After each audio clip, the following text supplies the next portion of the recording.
Everyone, it is Tuesday, June 24th, 2025, and we're going to open up the regular select board meeting.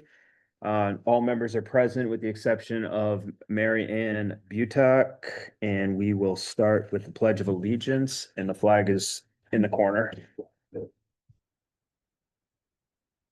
I pledge allegiance to the flag of the United States of America and to the republic for which it stands, one nation, under God, indivisible, with liberty and justice for all.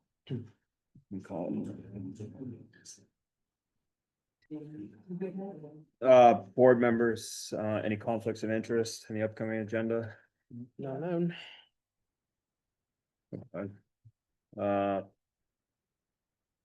Meeting minutes.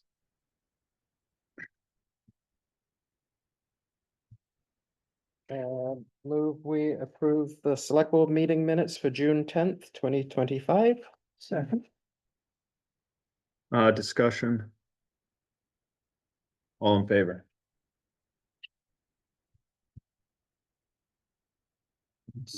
Warrants.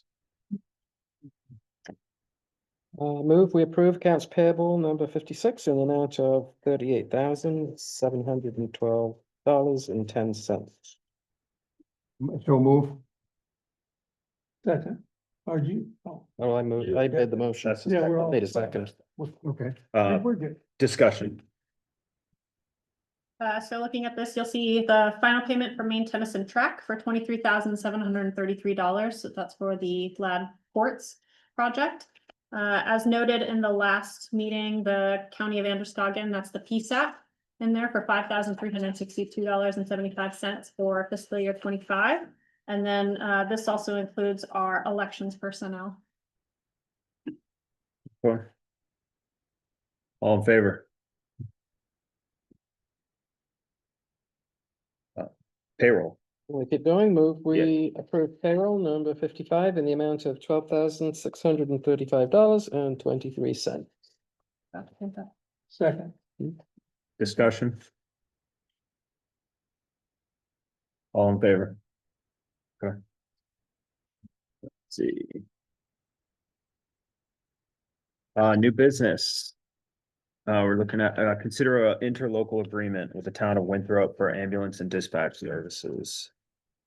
Shannon, do you want to tell us about this? So in here, in your packet, it includes two different contracts, one for the ambulance service agreement with Winthrop, and then one also for the dispatch service agreement with Winthrop.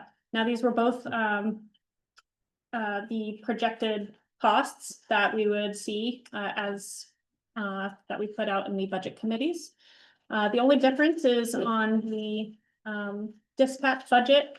It was actually originally split at a 50-50 for 75% volume per capita, paying 75% this year and 100% next year. But one of the municipalities in the interlocal agreement had requested that they do an 80-20% split for volume per capita, Winthrop being 80% and the other municipalities at 20%. And so that decreased the budget line for the dispatch from $10,914 down to $8,904. So we're seeing a decrease in that budget line this year for $2,010.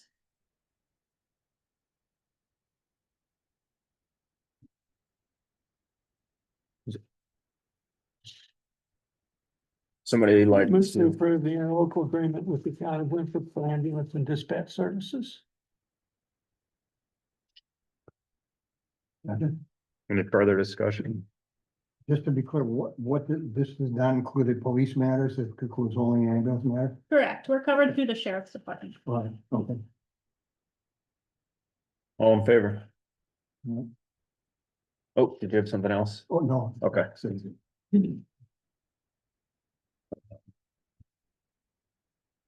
A cybersecurity grant program to be considered. So the state of Maine is presenting the second year of their state and local cybersecurity grant program. Last year was an introductory, and with the positive feedback that they received from it, they're opening up a second year of funding. It's a free cybersecurity services provided to municipalities, counties, and schools. And with that, some of the projects under consideration for this upcoming year include the .gov domain migration, something that our town could benefit from. It basically is harder for attackers to impersonate. And it also has security features such as mandatory HTTPs and stronger email protections, which help reduce the risk of phishing and fraud. It also provides security awareness training, so some online educational courses for employees and staff to help identify threats. There's endpoint detection and response, which is a monitoring system for all of our computers and software and printers and things. There's multi-factor authentication, something I'd have to do a little bit more research on. It's a YubiKey, something that plugs into the computer. And I don't know how much in favor I'd be for that, but something that I'd have to do some more research on. And then incidents response planning is basically templates and planning guides, and then communications protocols, something we could also benefit from. It's basically just free services provided by the state. I submitted saying that we were interested, but there's no contract to that, no obligation. And I mean, you can opt out of the program at any time. If they do proceed with any kind of follow-on grants through the town, then it would come through as a contract, and I would present that to you at this time. So this is basically just seeing if this is something that the select board is interested in and moving forward with. Do you think it's a good idea? I do. We changed the security, or select board, will they have you let just junk mail? I hope so, yes. 'Cause, yeah, you don't know what anybody mean, but they know. Yeah. Okay, that's, it is favor. So just to understand it, we would go to Town of Wayne at a .gov address. Mhm. What was the email? Do we get a .gov email as well? Yes, so it's basically, it's to help municipalities transition over. So I think that they provide some software or some training to like a friendly portal guide to help local municipalities understand the transition over to .gov. I know that some towns have done it and some towns haven't yet, and it's just helping with that transition. So we don't have an internal IT, but I think that it would help the employees that we currently have help get that processed over, or that process and transitioning over. So will there be additional costs on a email service? If they choose to do that, or if there is anything that comes through, then that will be in a contract that will come to the select board later. At this time, it's basically just seeing if we're interested in it, and opting into the program. And then, from there, then we'll get more details on it. So then our gov domain migration would mean that people would go to a main.gov email rather than wayne.org. I believe it would still be a waynemain.gov instead of waynemain.org. Yes, Yes, and that's better for all these. it is. It helps provide some extra security. Okay. So can our current website hosting vendor? So they have talked So- about being able to switch us over on our emails. I've asked them about switching over our website. They said that that is a little bit more intensive. And so I have to get some more details on that. But I think that that would probably involve a cost associated with it. This is just a free program. Yep. A portal.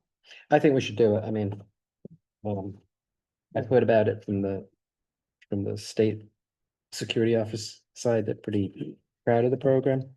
And it would bring a lot of benefits in terms of protection to the town. Okay. Make a motion that we authorize the town manager to participate in the state and local cybersecurity grant program. Second, Further discussion? All in favor? Okay. So next agenda item is discuss the action plan for the 100 acre wood. I know we've got, a really good attendance tonight. I'm anticipating questions, comments, and so we will, I think we'll start with a rundown of sort of where we're at this moment with the 100 Acre Wood property, and then just to make sure everybody has an opportunity to be heard and participate in this part of the conversation. Generally, most public comments come at the end, but that doesn't make any sense if we're gonna talk about this topic right now. So if you can, just please introduce yourself, and then we'll try to operate under the same format. If if you have a follow-up comment or you want to speak again, we'll just make sure others get an opportunity, and then we'll come back to you.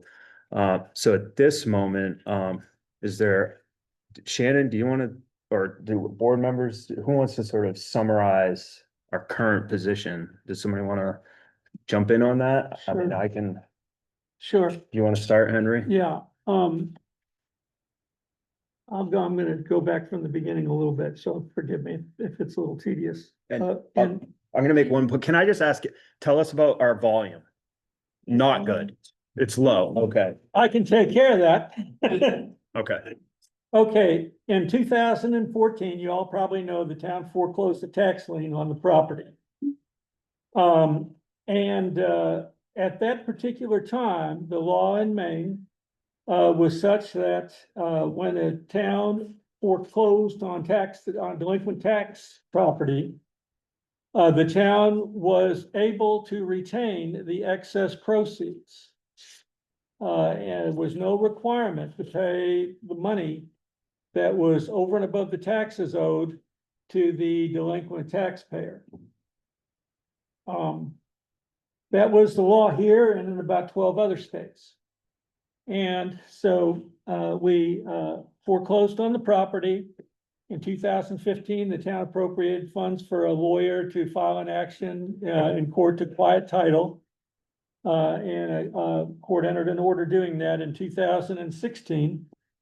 And in 2019, the town meeting passed a warrant article that basically said the town authorized and directed the select board to provide for long-term management of all or most of the property as open space for public use and low-impact outdoor recreation. Then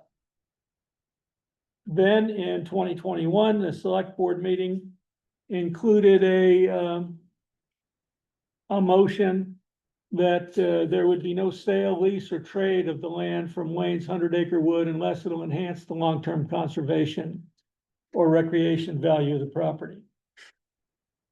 So that was our status. That was our status quo up until 2023. In 2023, the US Supreme Court issued a decision. Minnesota had the same sort of law that Maine had. And in Minnesota, a lady named Tyler had a condo. She didn't pay her taxes. It got foreclosed on. It was worth more than the delinquent taxes. The county sold the condo, paid their taxes, and kept the rest of the money. She filed a lawsuit saying that that was an unconstitutional taking of her property. And that lawsuit made it up to the United States Supreme Court, and they decided unanimously that that was the case. And so right after that, the Maine legislature changed the law in Maine, basically saying that towns could no longer keep the excess proceeds without paying to the delinquent taxpayer. And then that law was tweaked the next year. And effective, I believe it was August of 2024, we have the current law that we're operating under. And what that law says is that if the town chooses to sell a tax foreclosed property to someone other than the former owner, it has to provide certain notices to the former owner and then list the property with a realtor to be sold for the highest value within the next 12 months. And then the proceeds of that sale, the municipality or county, whatever the taxing authority is, they're entitled to retain an amount to cover their taxes on the property, of the taxes that would have been assessed on the property during the time that the town in this case owned it, accrued interest, and other fees like advertising, mailing, recording, and then other expenses incurred to maintain and improve the property. If the town decides to keep the property, if it chooses to retain the property for a public purpose, then the law says it has to hire a real estate appraiser to give an appraisal report, a licensed appraiser in Maine to provide an appraisal report of the property's market value, which then is substituted for the sales price.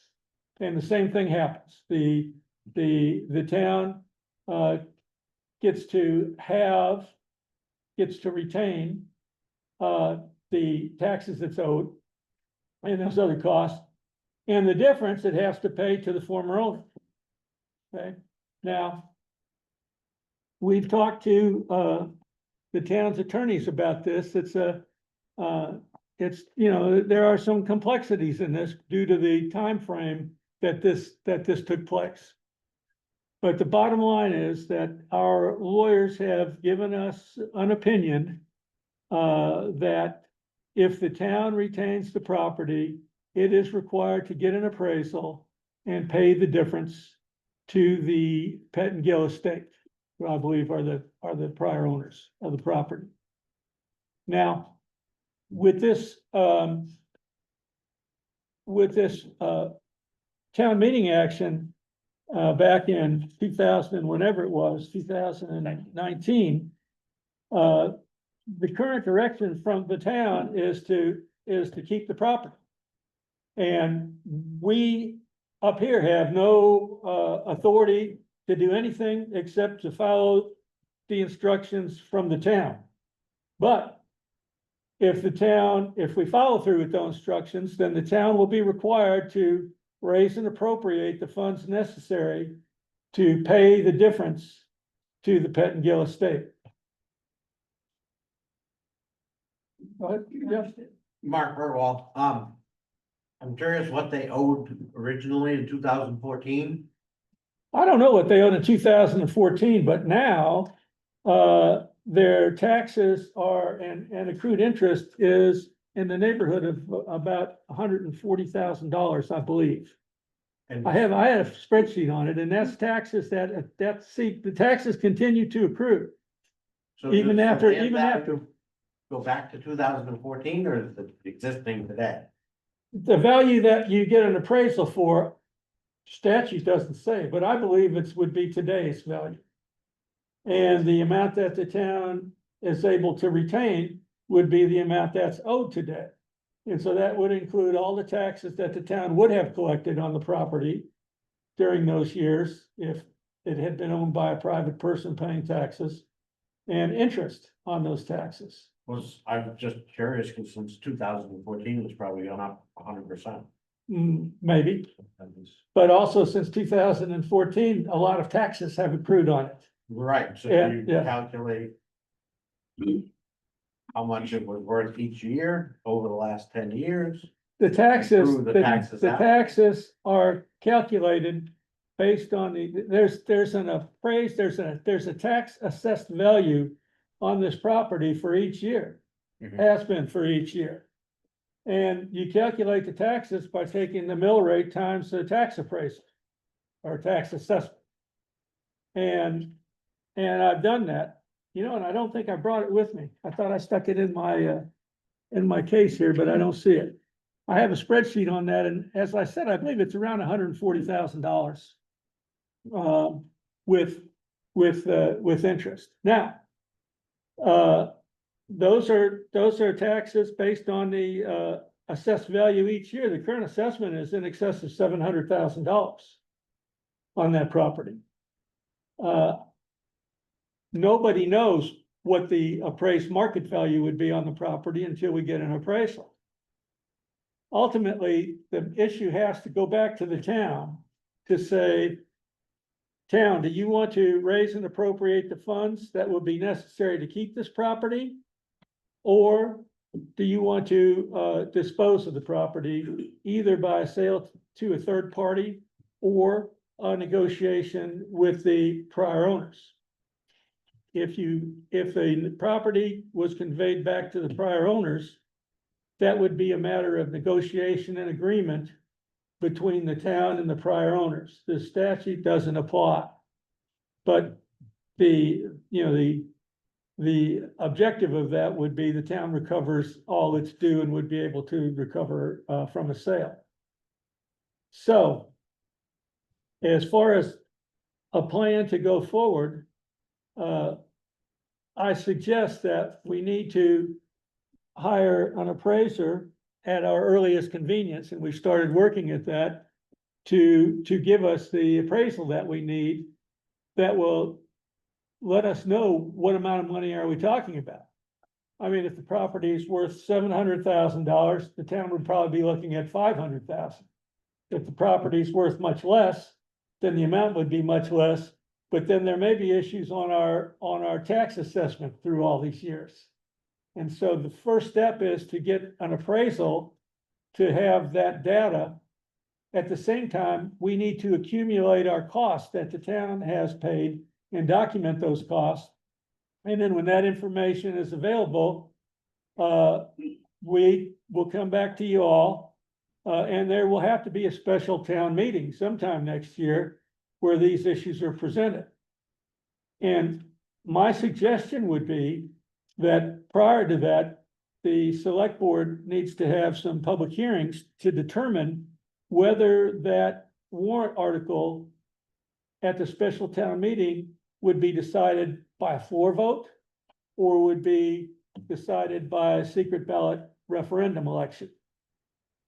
And then once that's decided, we would just move forward, and what the town directs, that's what we do. But I want to underscore, I think it's important to note that the select board here, and Henry mentioned this, but I just want to revert back to that. The 2019 article that the town voted to pass is it's steering the select board. Like that's why we're finally, we've sort of accumulated this information over the last. Can you speak up a little bit? Yeah, sure. I'll do my best. I'll holler that way. But the point I'm trying to make is over the course of the year, sort of the 6 months accumulating this information, this warrant article that the town voted to pass that directed the select board to conserve the land is really, it's a binding vote. You know, the select board is really limited. It's going back to the voters, which is good. You know, it's a good thing that happens. But so that's why I just wanted to sort of emphasize that, you know, we don't have much authority based on that direction from Well, 2019. None, and, but if in that direction could stand, Yeah, but, none. but, then we have to come up with some money to pay the excess cost And that's- to the prior owners. Yeah. So I see some hands. Just like to Yep. follow with a few additional remarks. Yeah. We have already done some work on identifying appraisers. We've got some bids. I have to talk to, and I think I'll just talk offline with her about how this exactly is gonna work. We have proposals actually. It could be as much as $14,000, could be less. It depends on which appraiser people decide to go. I was surprised at how much different they were, but they were. So the process will get going pretty soon as soon as we have arranged all those things. Now, the problem here now is I'm going to make sure that my colleagues have received all of the information about the process to date. And they have, it's in this manuscript here. I don't know if you guys have to read it, but you'll have this page 58, 59. There's a situation report and a list of appraisers. One of them I was given to, and it's never called me back. Now that may be because he's busy and doesn't have time for it. Yes, May I ask a question? yes. Leslie Burho. I wonder if you're giving appraisers data to come up with a price, have you given them the survey? That gives them No, I don't think the that, survey the town paid so much money for? we will do that when we. But how can they come up with a price if they don't know? If they know the size of their property. Well, I just wanna make sure they have the most information they can have They to come will. up with the most accurate price so you guys can get. Leslie, I'd suggest that Shannon needs to put out a request for proposals. And that request for proposals will ask the appraisers to give us all the information that they require from us in order to do their job, and I'm sure that they will want a survey. Yeah, good. That would be important. Mhm. There's hundreds of hours in the survey that we've saved down money on to make the survey as cheap as it was, Mhm. which it wasn't. So it would be really good to use that as well. Before I turn to the floor, I just want to make Shannon or Hazel, any comments, questions right now? Yes, so we also have to, whatever that estimated appraisal cost is, that's something that we will have to presumably put into the costs when we, I believe Calculate out the costs. the appraisal cost should be recovered. It should be part of our cost that we take out of the sales proceeds. so, but we have to front the money for the Yeah, costs, spread but the money for the then, cost. then we'll have to add that to the costs. Yeah, yes, that's correct. Okay. Okay, I'm just gonna start on the left and go this way.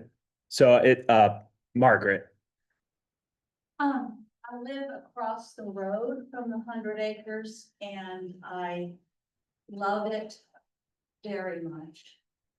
And my history with it goes back quite a ways. My husband, my late husband and I knew Mr. Pettingill. And there were several acres. It was an odd thing, but between our house and the house road, the dirt road, that were owned by Mr. Pettingill, along with the 100 acres on the opposite side of the road. So, you know, we were friendly with him and he was friendly with us. When we heard that this foreclosure was gonna happen, I relayed it to Tom. Tom called Mr. Pettingill immediately and said, "What do you need? I want to help you." Mr. Pettingill said, "No." I could be wrong about this, but my intuition tells me that the heirs are not interested in the land at all. My intuition is that they are interested in the money because they've been told about the law. So I get that. And I don't know where the money's coming from. Honest to God, I don't. But I will say that I strongly want to support your effort in getting an appraisal and doing the math to figure out, you know, what the amount would be. And then we have to figure out how to get the money. But it's an extremely unique land. It's very unique. If you haven't been on it, you need to. And I think it's a gem. I would so hate to see it sold to a developer. One thing that you will just mention, another thing, I've been told informally by the director of the Land for Maine Future Board that this would be eligible for 50% funding. If Okay, that is true, and we'll check it out, that of course will make a big difference. so anyway, Yeah. I'm just saying, I'm a person who loves the natural world. I live across the road. I'd like to see it protected. I'll do whatever I can to help raise money. And I love it that you're thinking about getting an appraisal. One comment and suggestion. About all we can talk about tonight, because we don't have an appraisal, is how we got here and what the rules are and what we plan to do. There's gonna be, I think, this way a lot of discussion over whether we should keep the land, sell the land, how good the land is, why it's good. And everybody should say what's on their mind, but I'd suggest that those types of things will come up later. Tonight, we're sort of dealing with, okay, here's our plan, here's our working plan to resolve this.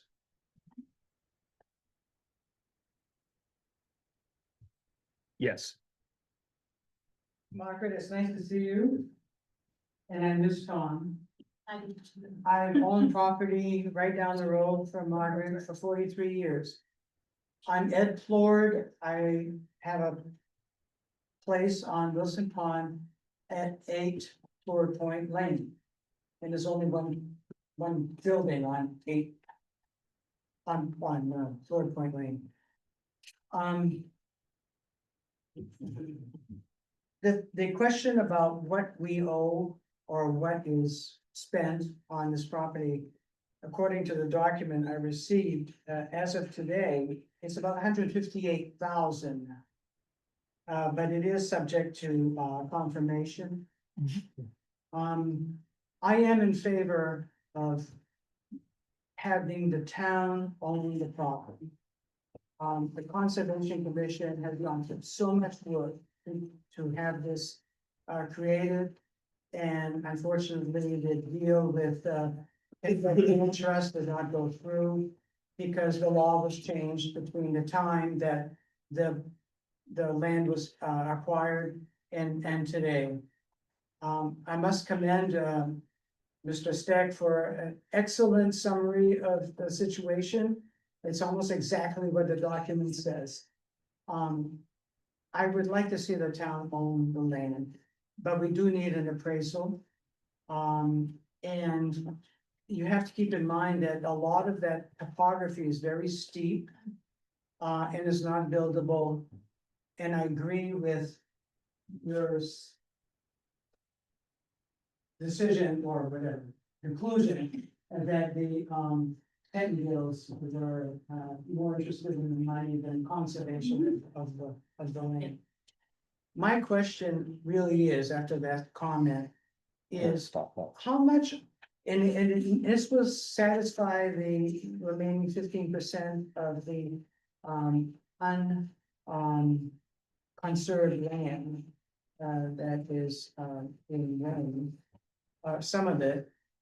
And I would like to know what percentage of conserved land currently that we have is owned by Wayne in fee simple, or we just have a conservation lease on the land. I don't have the numbers, but the numbers for the comprehensive plan, it's like 5%. In fact, it's one of the lowest ones in the area. And this would make a big difference, but it still falls far short of the 15%. Depends on how you define it. It's surprise it, and if they make it the developable land.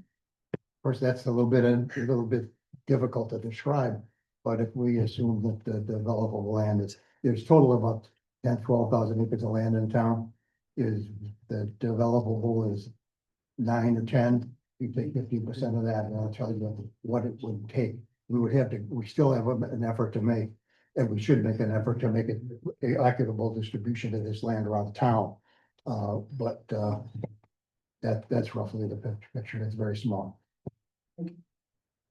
I'm gonna interject quickly here. I'm gonna double down on what Henry's point is. The emphasis right now is we are bound by the direction of the vote in 2019.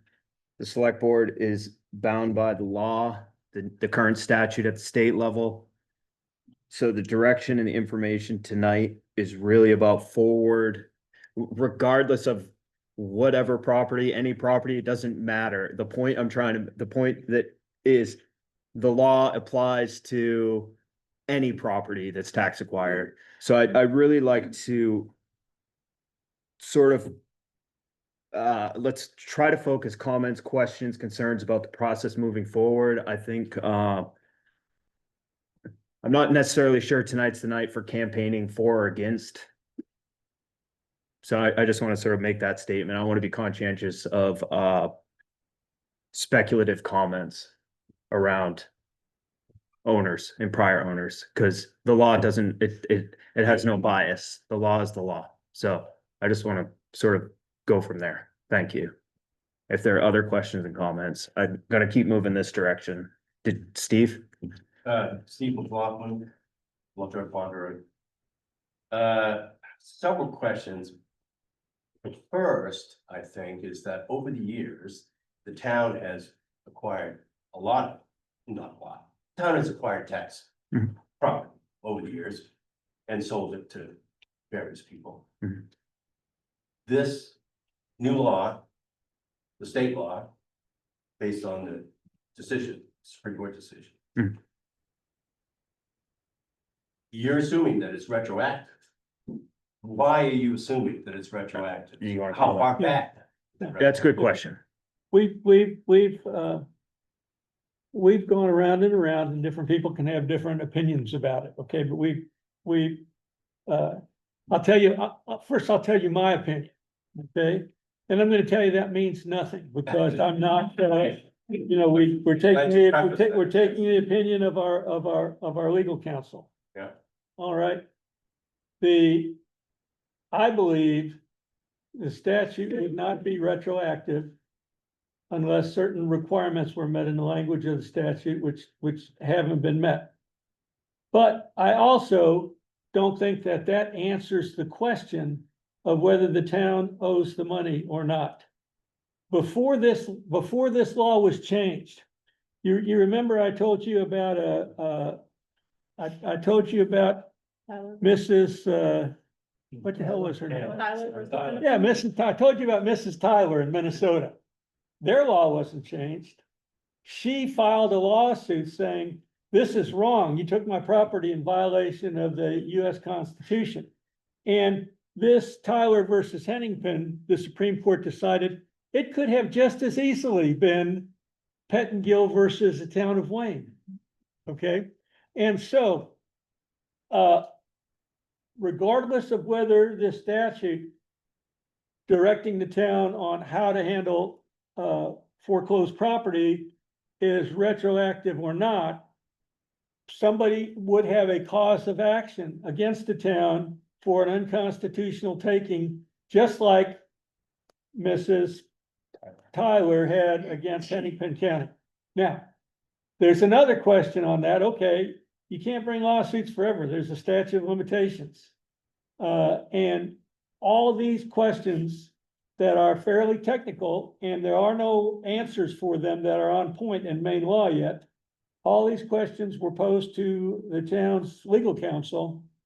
And they provide us with an opinion that basically says they believe it would be unlikely that the town could prevail on the theory that the statute is not retroactive, and that it would be unlikely that the town would prevail on a statute of limitations defense. My opinion in favor, or my belief that that's true or false, is irrelevant. I'm following their advice as with my vote, and that's just one of all of them. So does that mean that all properties that the town has taken over the years has to go through the same process? For how far back? 10 years, 20 years, 100 years? if somebody comes up and says, my property was taken 150 years ago, I think it depends. I think, I know what my opinion would be, but we would talk to our lawyers about it. And That is- see what they have to say. That is asinine. That is totally screwed up. There's no way Totally screwed up. a law could be retroactive for 100 years. Yeah, and it, it probably wouldn't be. The issue is what's the limitation period that applies to this particular situation? And I don't know of anything that has 100-year statute of limitations. And as far as, Yeah. I mean, Yeah. as far as any court cases or nothing's been. No, there's no court cases, and this is too This is new. brand new, This is too new in, so there's no precedent. yeah.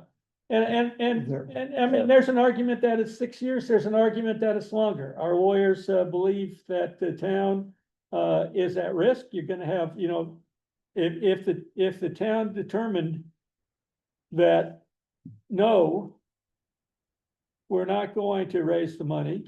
And no, we're not going to change our prior vote.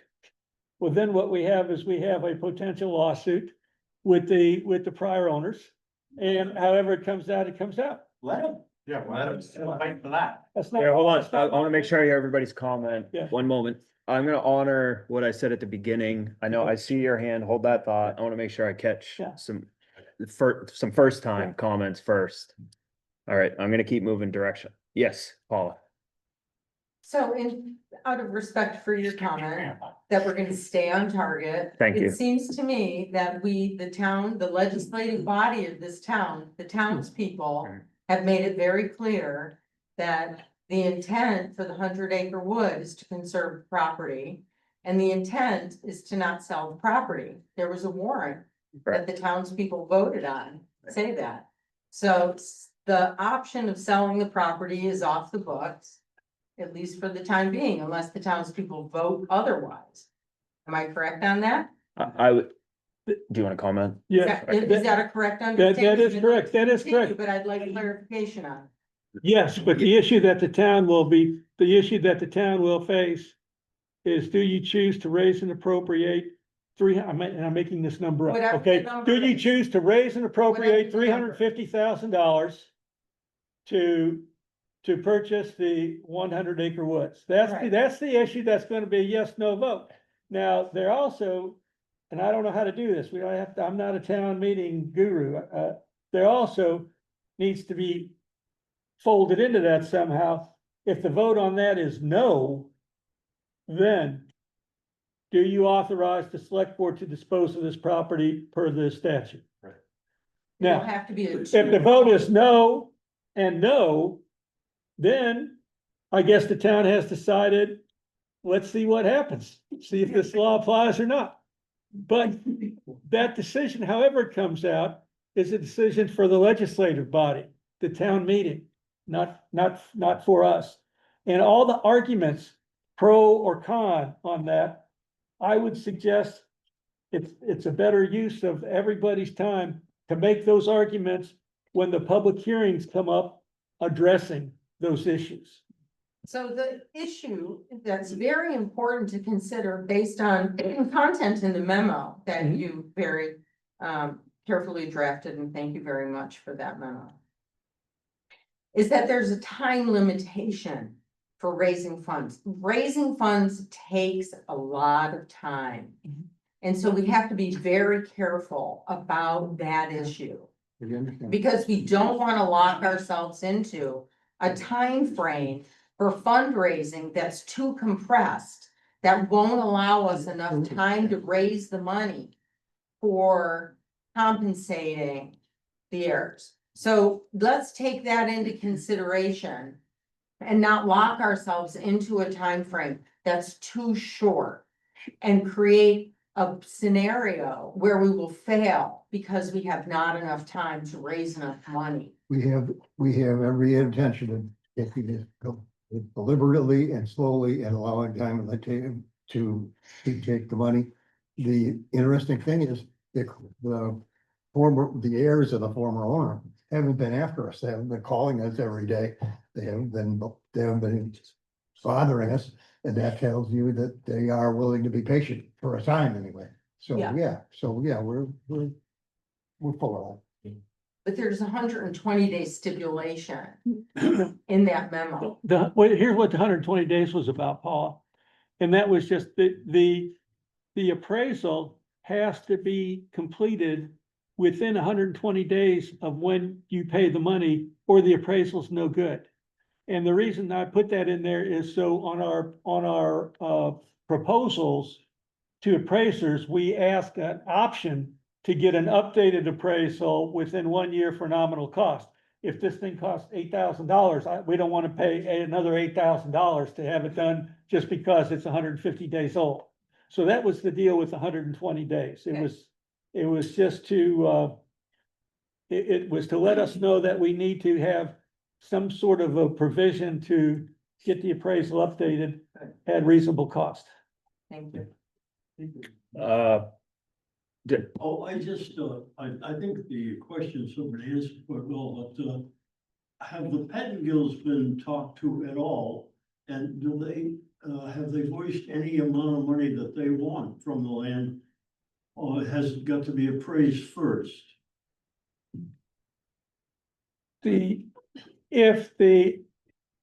Of course, any agreement, the town and the Pettingills can decide whatever they wish to decide on.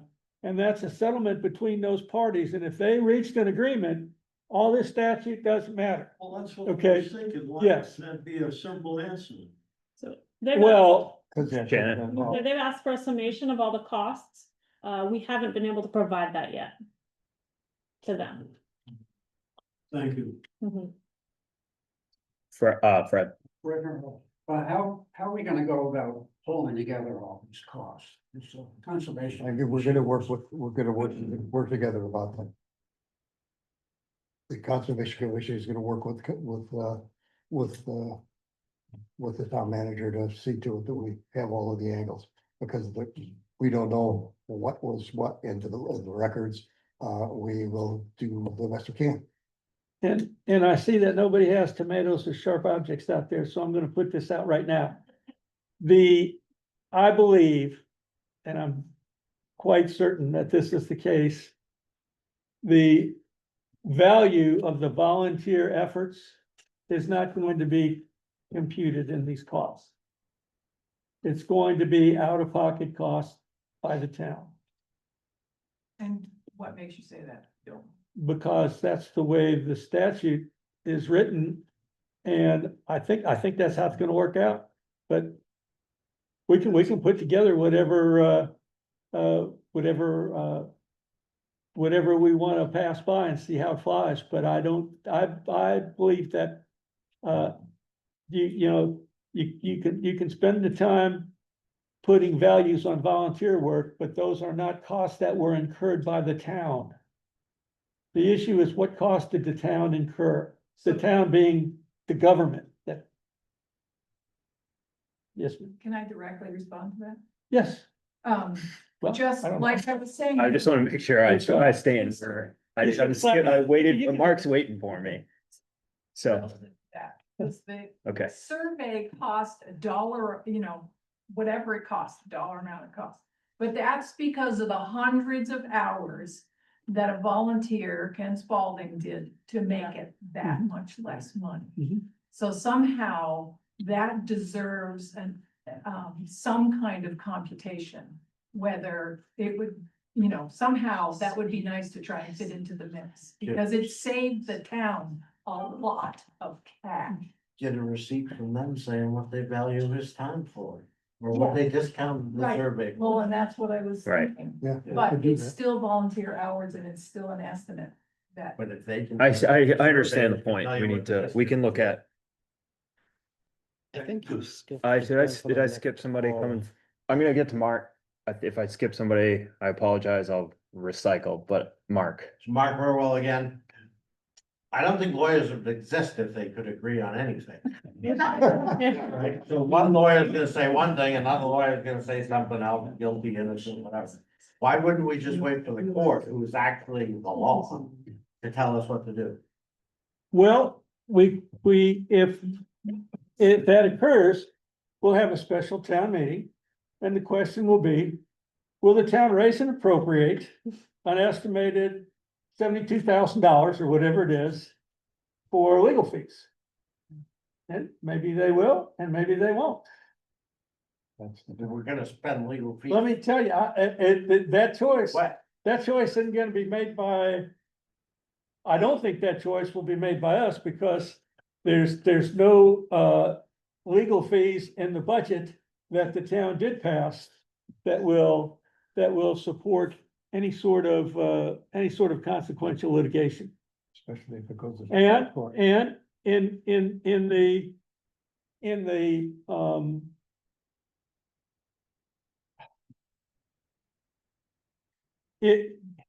in the discussion of that, the issue will come up and we have to ask our lawyers about what they think about it, but I think if the people if the people sued us under a particular statute that you do when you say the government took your your land without payment.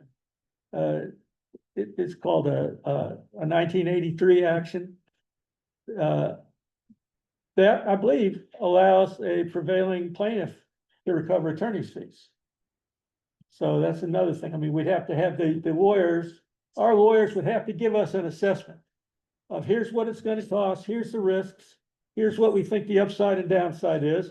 And then if the town decided that that's an enterprise they wanted to embark on, hey, I'm all for it. Then if we lost, we'd Um, still be up. I saw, refunding the money. You skipped him. yes, sorry for skipping you. Yes. Confining myself to the procedural issues, which is where we're headed. Clearly, the next step is to procure an evaluation and appraisal of property and to really do the best possible estimate we can of the costs that have been incurred by the town. And there is a question, there is an open question about to what extent volunteer time, for example, can be included or could be included. That might be something worth going back to our lawyers and asking one more question if it hasn't already been asked. Under what circumstances could we, if any, include those costs? Because that could be a major part of it. The other thought I have is that there's a bit of a chicken and egg issue, I think, with regard to the timing of when do you bring it back? When do you hold the public hearings? When do you hold a vote on it? Because until that decision is made by the town, we don't know whether in fact we're gonna be raising money, need to raise the money, how much money we're gonna raise, and there are a lot of questions that won't be fixed there. On the other hand, if it's a manageable amount and the money could be raised even before we get to the town, well, so much the better. But that's the chicken and egg situation. You had mentioned, Henry, bringing it to a vote next year. I think that's what you said. That seems a little far out to me, but. No, I say there needs to be a special town meeting during the next year. Okay. I think it needs to be decided. If I were on the other side of this and I thought I was owed money, I really wouldn't be too keen on saying, well, let's talk about it next June. Right, I misunderstood. Yeah. I think you said within the next year. Yeah, that's what I mean, we're gonna need to have a special town meeting. Yeah. And I don't know that. I'll bet it's gonna be probably 12 weeks before you get an appraisal. And so while that's going on, I think the town needs to work on calculating its expenses. And then, when those appraisal results are in and the expenses are in, that's when we need to talk about how we want to proceed, to a town meeting. That'll, within 120 days or the appraisal's The gonna wear out. appraisal's gonna wear out. That's why we need to have an update. So once you get to the appraisal, you're gonna go really fast after that.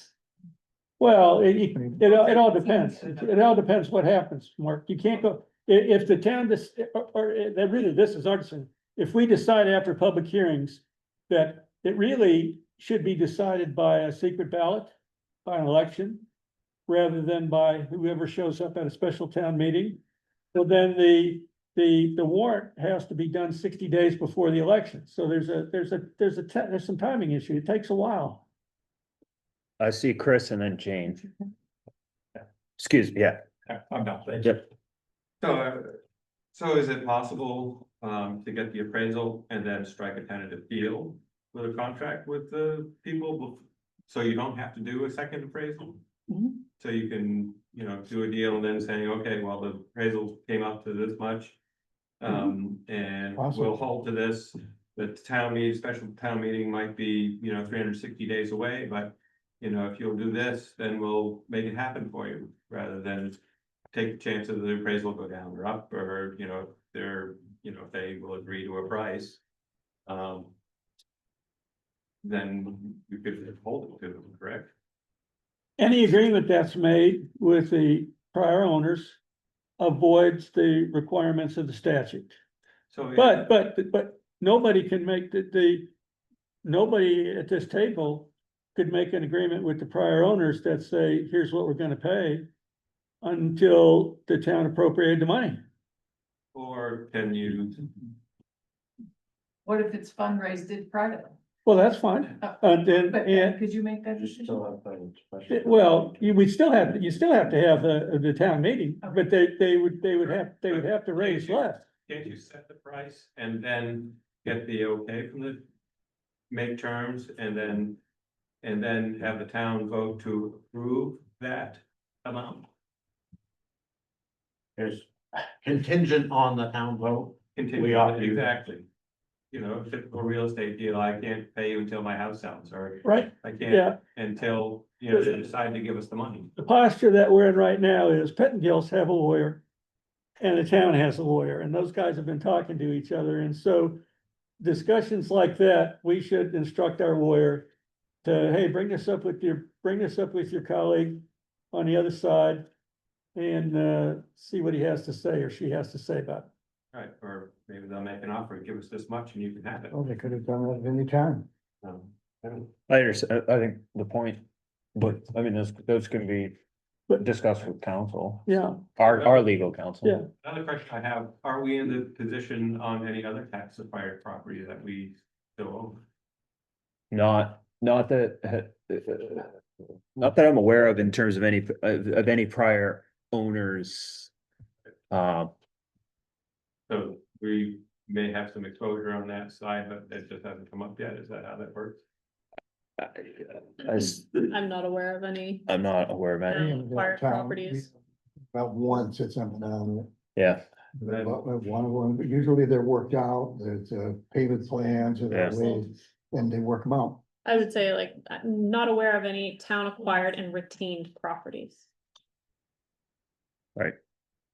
Jane, But if we sold them and. 1 second. give them the extra, we all. yeah, Jane, This, you've been in touch, or the Pettingills have been in touch with you, now there are attorneys involved. Do you have any sense that the Pettingills, through their attorney, are looking at, do you really like to? You have no sense of where the Pettingills stand on this position. If you can tell us the name of the Pettingills lawyer and the name of the town center. Well, sure, well. the town's lawyer, well, we work with, who's our? Bernstein, sure. Bernstein, sure. Bernstein, sure. Yeah. It's Phil Saucier, Bernstein, sure. I think it's really, really important that the town lawyers know that there is no prior owner, it's the heirs. Mr. Pettingill did not pay his taxes for 5 years. He was offered financial help and refused.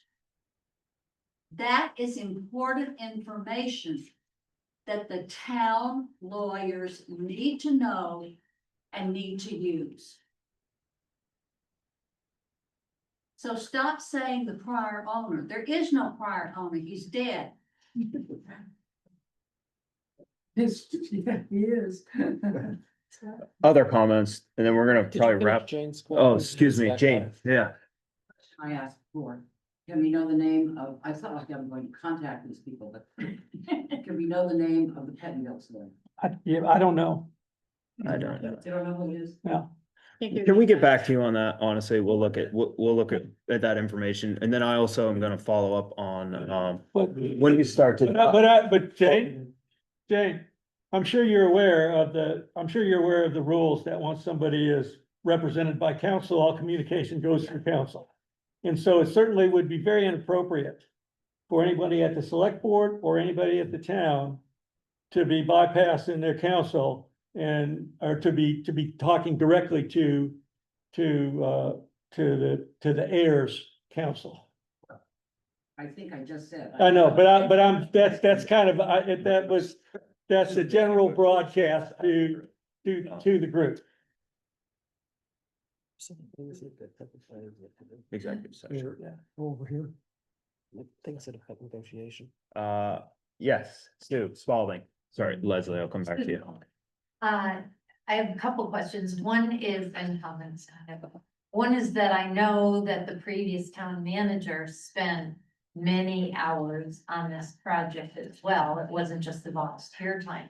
Is there any way to assess the value of the time? And we just have to say, well, that was part of his job, and so, but it just seems you know, again, that we need to take into consideration everything that was spent on this land. And it seems to me the town manager's time, which I happen to know because Ken was often on the phone with them late at night, so I know he put in a lot of overtime on it. You know, can that somehow be assessed as part of the cost? Thoughts on that? The suggestion, I guess. I would say, at this point, I think there's a lot of costs, some known, some unknown. I think we'll, as to your point and Shannon's point, we'll look into that list and we will summarize what we know, and then we can check in with our legal counsel to determine what they think is gonna work and what's not gonna work. But point understood as far as time and also the volunteer time and sort of seeing if there's value there. The other question I Yeah. had is, I know that assessors, like any business, can come at things very differently. And I know, you know, sometimes when or somebody dies and their house is assessed for purposes of the probate court, much tax have to be paid or whatever it is, it's one amount, the house gets assessed at one amount, but then you get another assessor who you say, well, we want to sell this house, so, you know, this is gonna go for, we'd like it to be as much as you think it could be possible. And so that assessment's a lot more money. How do you pick an assessor that will be, you know, really neutral on this and not like, oh, let's make this. I just really, I don't know, I feel suspicious about a business Well, then- deciding the value. I've and been then involved in this. Such a big thing, it's so important to this town, is then kind of based on one person's assessment. How do we ensure that's done properly? Yes, that's true. And in fact, what most appraisers would do, appraisers would do for a property of this sort, is they between this and that amount. They would acknowledge that it's just impossible because this is a very specialized property and it'd be a particular person who we don't even know about yet, who might want to pay more. They would list all of the concerns and they would make it clear. It is true that it's possible to find appraisers with the appropriate point of view, depending on what you're doing. We've got 3 of them. We've got 2 of them are in the timberland appraisal business now. And another one who does a lot of report work for the state. I don't have any view about one or the other of those appraisers, but that's just part of that's an uncertainty that you have, but there's nothing that can be done about it. There's And- nothing can be done about it except require, first of all, they have to be what's the term, a certified or registered appraiser. They can't just be totally not excluded. They have to be subject to the, what's the term, you know what I mean? I would be extremely reluctant and upset to think that we're gonna hire an appraiser and give any sort of indication of what result we want.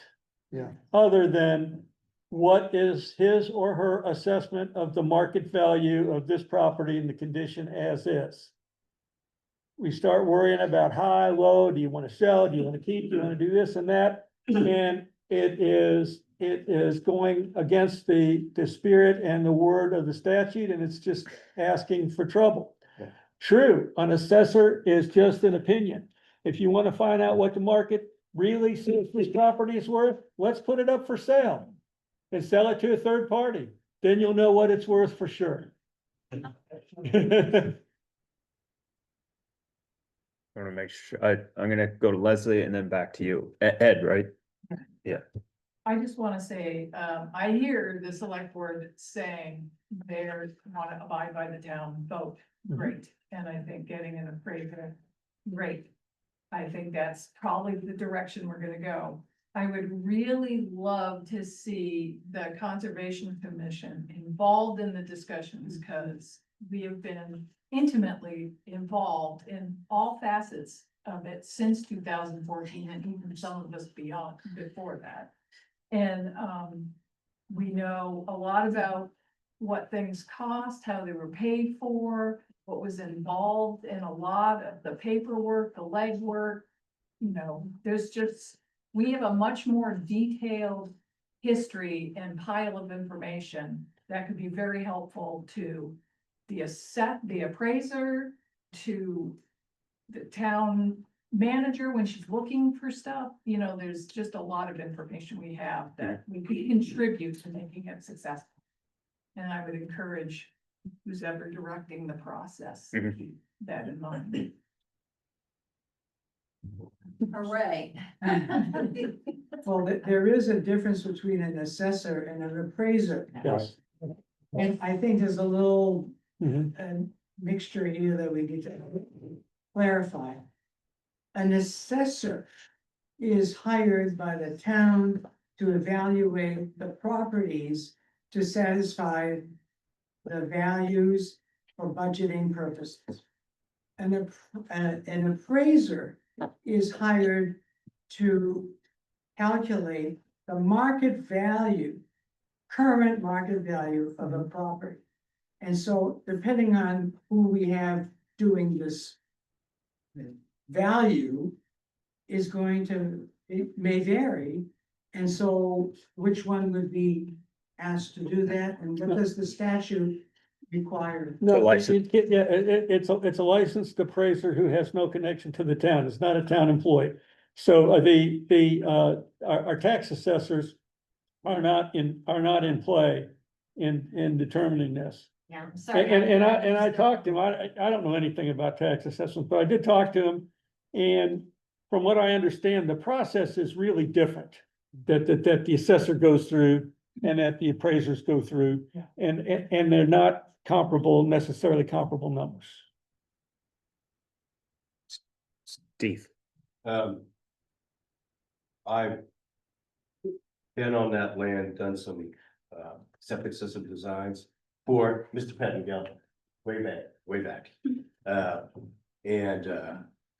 course, I think everyone knows of the board that part of it is resource protection. And then that steep part from the house road going down, much of that is unbuildable due to the more than 20% slope. So an assessor or an appraiser has to take that into account, certain parts of that are unbuildable. Sure. And where we hire, they will make a personal inspection.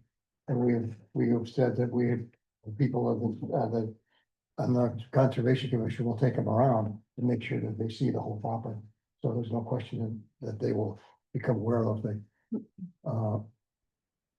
Yeah, there was another point that's gone away from me.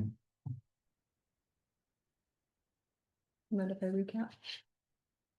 Not done.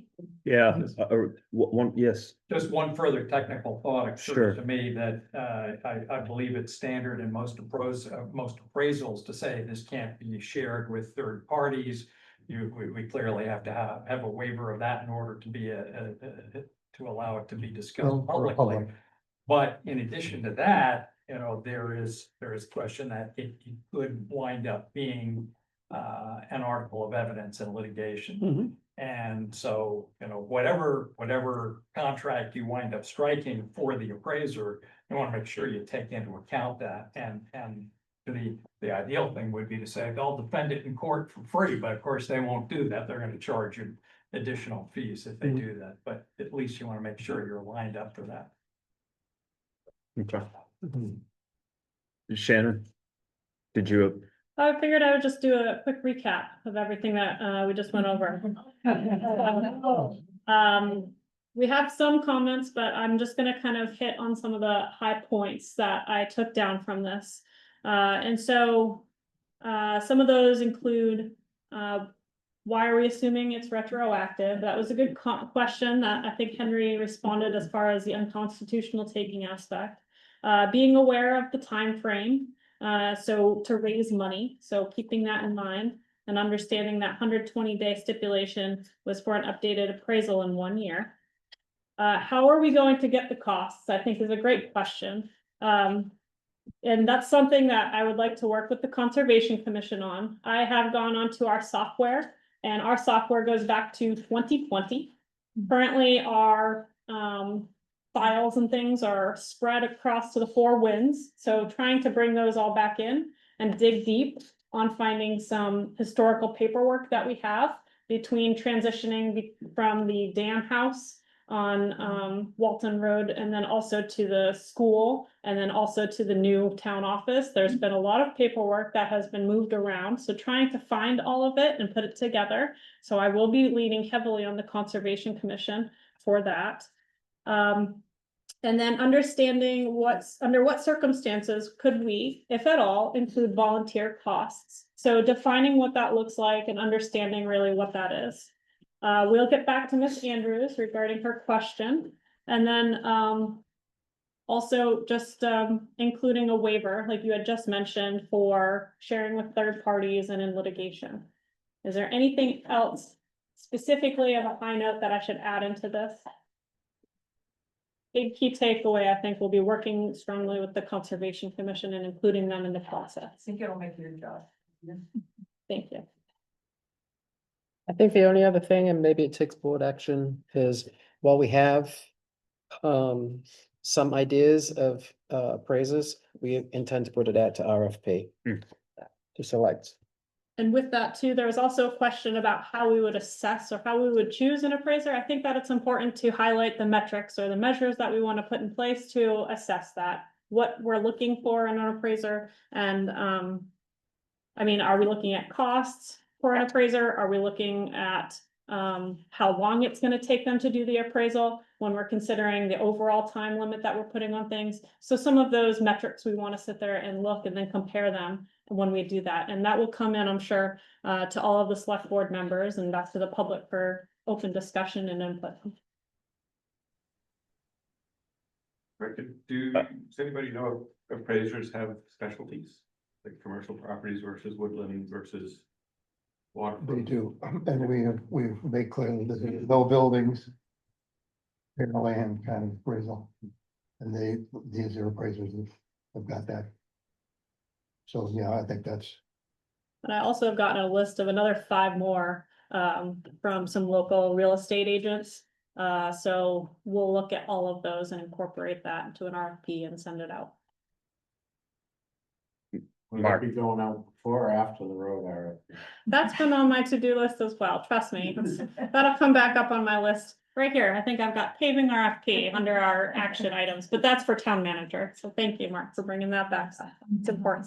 Lots of things. We're also hiring everybody in the office in case you're interested. Full turnover. Is there anything further on this subject tonight? Okay.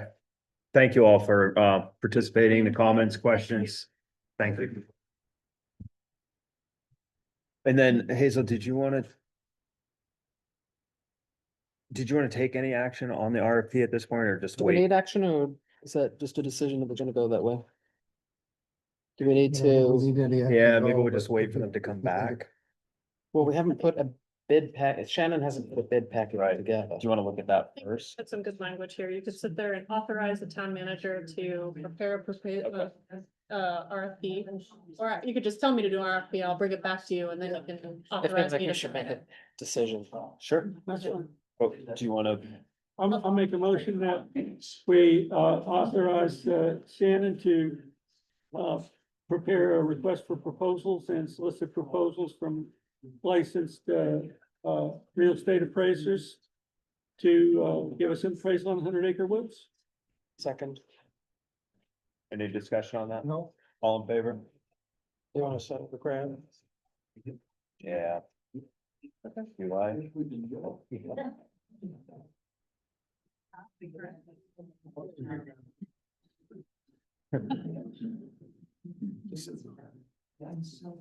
All right.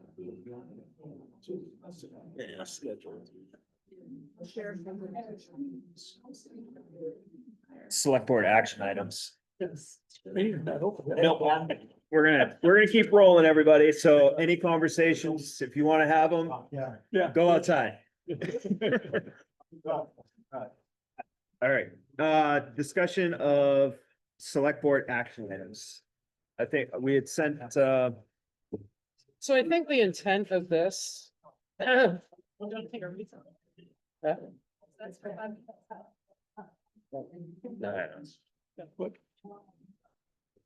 think the intent of this was not necessarily to take action, it was to make sure we had a laundry list of all of the Sure. things that we talked about, the cans we kicked down the roads, the things that we haven't completed, to act as a starting point. Right.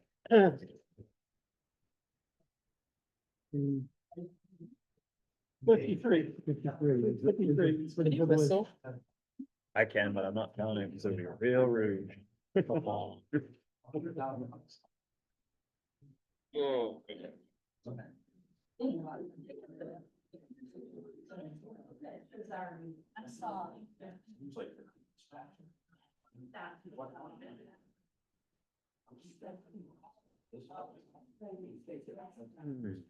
So I don't know if we want to, do we want to, just take a look at this, see if Sure. whether anything's missing? Clarify anything? Obviously, we've already talked about the 100-acre wood and, taken action on Mhm. the RFP,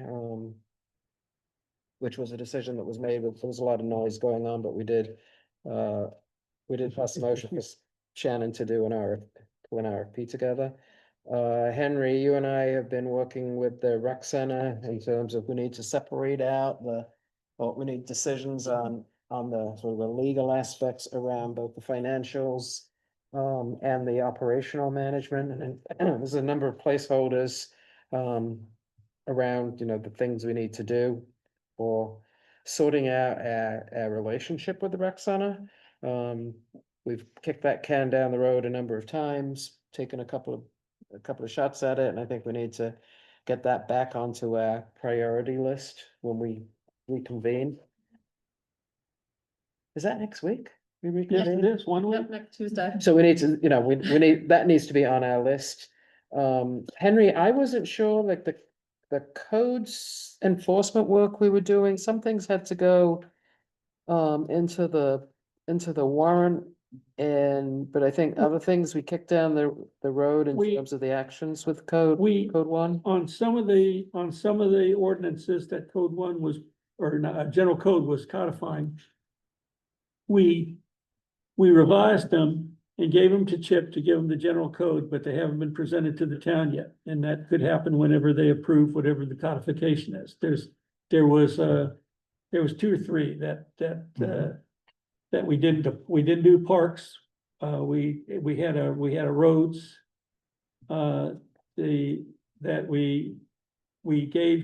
We sent general code revised language to say, put this in instead of our existing ordinance. But it hasn't gone to the town yet. So the ordinances our ordinances that we had before we undertook that are still our ordinances today. We didn't have one in town meeting. But there will have to be a town meeting in June. The action in June, if we're moving forward with the codification that general code is doing, that'll have to be a warrant article at the next town meeting in June. And that would have those changes in it. So is the work we need to do between now and then that we need to capture on this list? I think, I don't think we have anything more to do on general code, except I would suggest we ask Chip to ask them to come and visit us and give us a briefing about exactly what they're doing and what we're gonna get and what it's gonna cost. Mhm. But I don't think they're not waiting on us for anything else, to my knowledge. One thing that I'd like to see added to this is a regular reporting schedule. Because he disappears. Dennis had nothing, and we have big things like we were in court and we understood. He said, but we haven't heard anything back, what did he say? Well, maybe they said that we'll decide in 2 months, but I think we need a quarterly report of things that he's doing and more frequent if necessary, but at a minimum, and it may be brief on some occasions, but it seems to me that that's just important. And then he says marijuana ordinance, absolutely. he was gonna get a copy of Reedfields, I guess, and, I don't know where that was. Is that something you could check out? Yep. That'd be good. And then Henry, what happened to that? There was a subcommittee that was taking all of the ordinances and it was outside of the work general code was doing. And forgot, was it called an administrative ordinance? Oh, we never did anything with that. I think the sentiment was we don't need that and they're not gonna do it. Well, yeah, and I think it kind of lost, it lost, prioritization Yeah. because we became pretty focused on the town manager Yeah. plan. And that, it seemed like we needed to put that in play first, then the administrative ordinance. Yeah. Is that, so it kind of just lost, enthusiasm. And I think it wouldn't be a bad idea to have one, but I remember asking about it and my understanding of the feedback was, no, we're not going to do that. I think the town manager plan helps sort through some of what the administrative plan can do, but not all. Cause I personally still think there's a place for that, but I think it's gonna take, I think you and we're on that subcommittee for Yeah. a minute. Yeah. But that's up to it depends on how it My ranks. sense was if we don't do the administrative ordinance, we need to go back and look at all of the individual ordinances that will get pulled in and see just how dated some of them are. So that's why I thought there was more ordinance work, Yeah. but I wasn't really tracking what we did with it, other than it fell off the. Yeah, now we did take out and do the treasurer ordinance, because that would have been Yep. part of the administrative ordinance, and I think that I understood the decision to be, we're not going to do an administrative ordinance because now we have the statutory town manager plan, but we do need to do the treasurer ordinance. And I mean, we did that. I think that's correct. But you know what I think, Hazel, I think that we should have a schedule throughout the next year to review and act as necessary on all the town policies and ordinances. One thing is, we should know what's in the town policies. I can tell you, I don't know what's in all of them. Yeah. And I know some of them are pretty old. Mhm. And I think we've got a policy like in there that says we have an elected road commissioner. Is one of them that I was looking at the other day. So I would suggest that maybe for next year, we should have a schedule set out to take a look at policies and ordinances. And what I would think we would want to have is if we said, for example, the next meeting, let's take a look at policies A and B.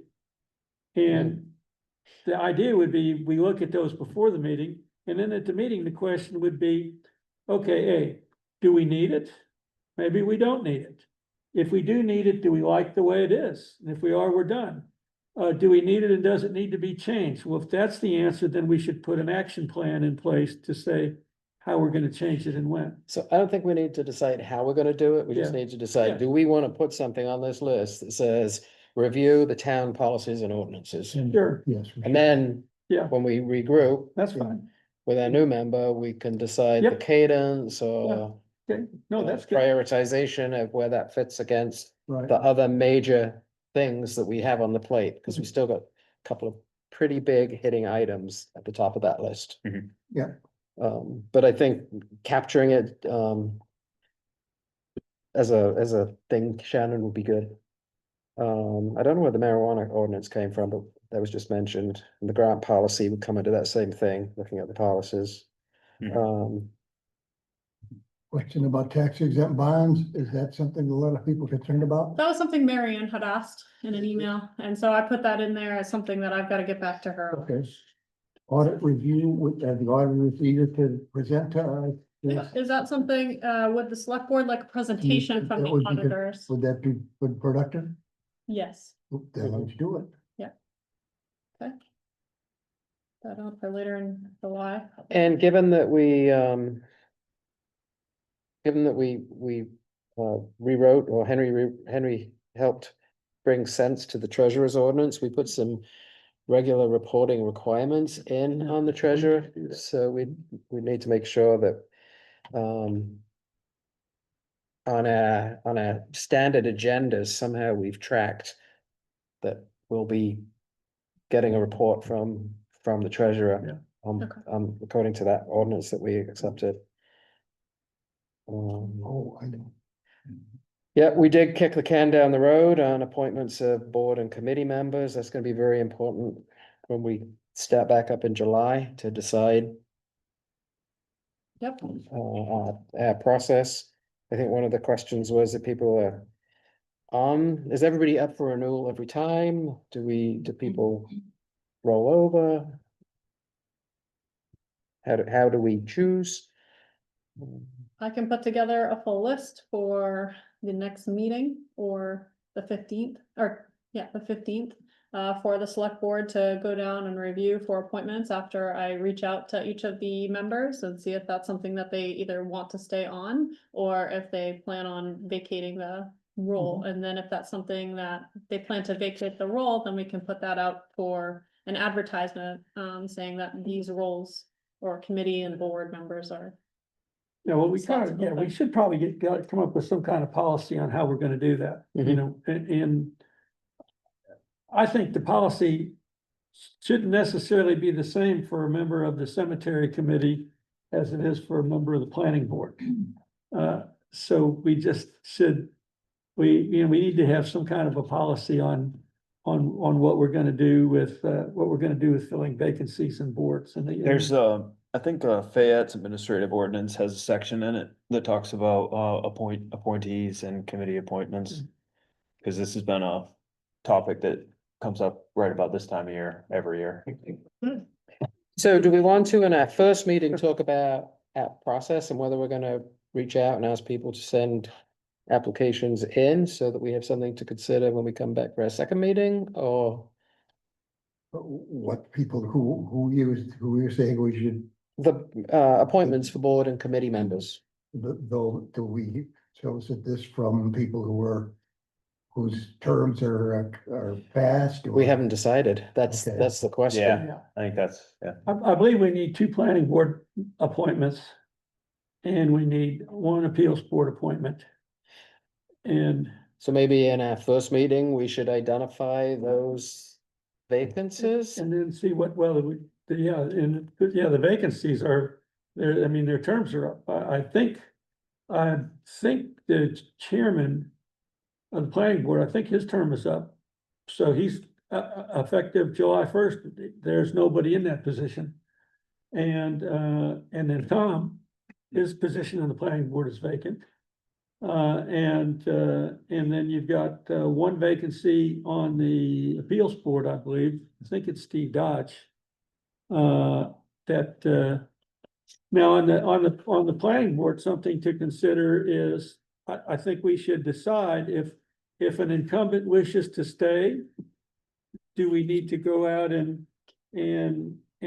solicit interest from other people? But that should be part of our policy.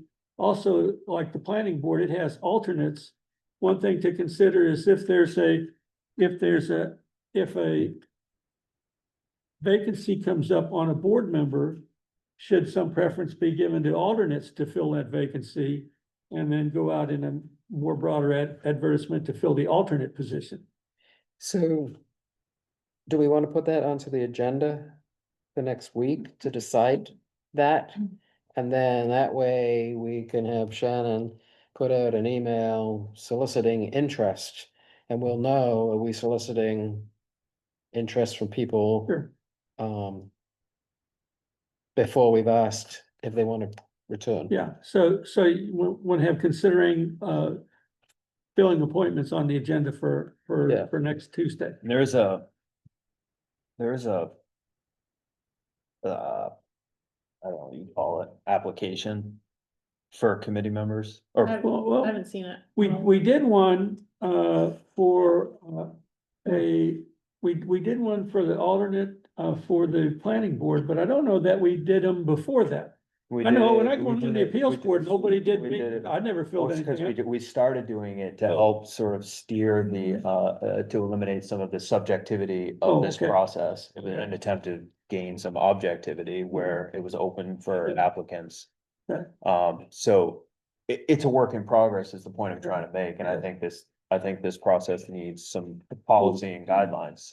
And we may end up having Prohibit to fill, bias. and we may end up having to fill some vacancies.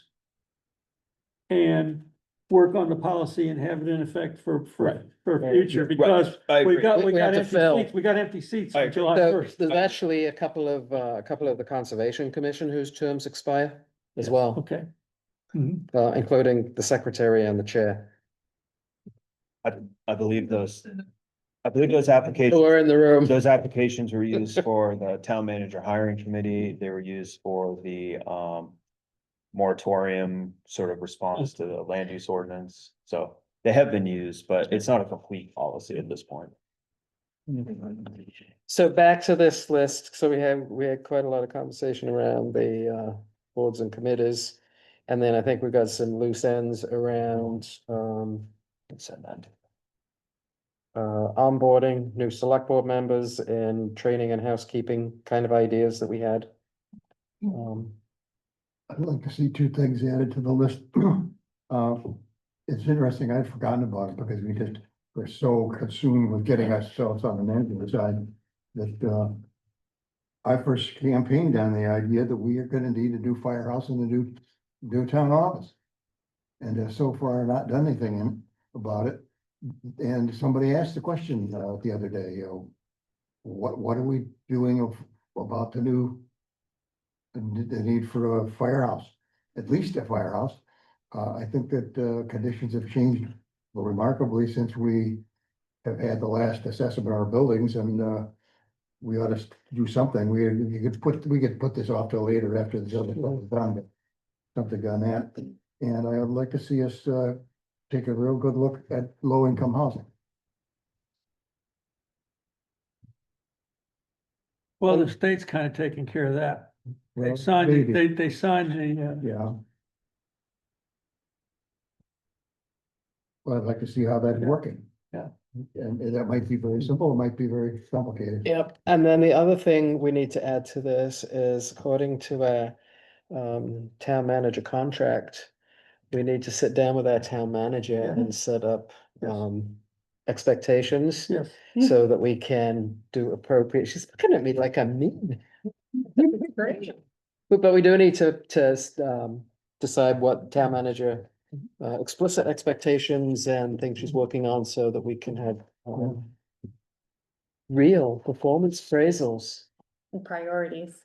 And you want to be a priority? No, not me. I'm talking about all the things on the list. Oh, What the yeah. priorities are going down that too. Yeah. All of them.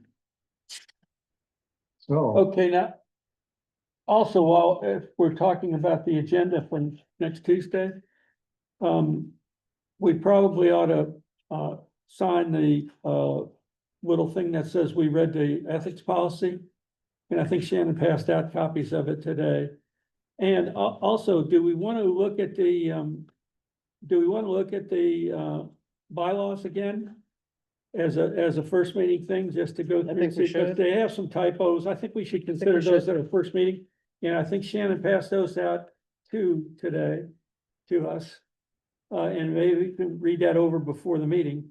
Mhm. And then there's the two policies that expire about single select board members approving warrants for personnel or for payroll and for state collected fees. Those need to be redone on Tuesday. I did not bring those with me. Oh, yes, you don't. But I did bring You the just code bring of them next ethics. week. Yeah, you just bring. I them brought the next week. code of ethics and the bylaws. Yeah, no, those things, if you keep. But we bring need to the get next those meeting. to Tom too. Yes, And they're on our website as well. and you aren't technically designated as a deputy clerk. Correct. So we need to ask Tom if before the meeting, he can stop by the office before Kathy leaves for work. Oh, She doesn't be here next Tuesday. She's here next week, you said, right? yes, her last. He needs to stop by and get sworn in. Okay. Before, like Tuesday afternoon, but before the meeting, he needs to stop by and get sworn in. Good reminder. I've got to get notary. I've got to get a notary class down under my belt too. Okay. I'll make a Okay, point of quick, I stopping need a by. notary for that. Thumbs on. Oh, hey, Tom, can you do that? Yeah, we'll make a point of stopping by.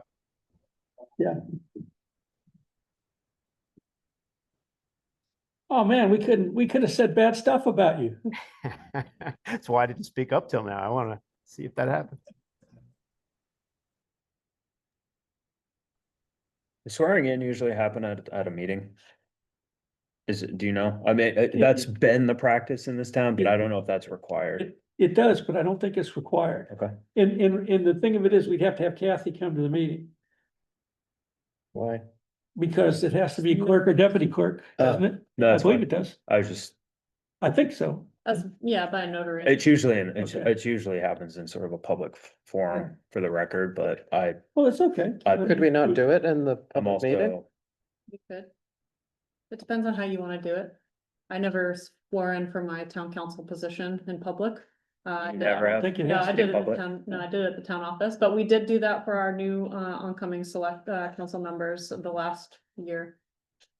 Have Tom come by and let Kathy swear him in, and then and then we can do a more formal thing at the meeting if we want, but he'll be sworn in all legal like. Next week? No, on Tuesday, he needs to come by Tuesday before the meeting, Oh, okay. Tuesday, July 1st. Okay. What time does Kathy leave? 5? Tom, can you go by a little before 5? I'll make sure I get in there even Tuesday morning. Okay, thank you. Sure. Is it okay Other if I things. say something? This is Ken Spalding. Can we, is it related to the priority list that we're working on right now, Ken? Not exactly. I just haven't known how to get on, so I just unmuted myself. All I want to Can do we, is ask yep. Shannon to check the chat sheet where I've made some comments. They don't have to be made public, just for her benefit. Thank you. Thank All you. right. Yeah, thanks, Ken. Oh, individual. Can we, let's take, I want to take a, I kind of want to wrap this part of the meeting up. Okay. Amen. So is there other things that we need to address or want to talk about in this,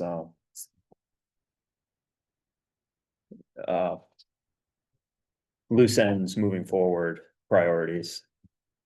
Anything that you think we've forgotten?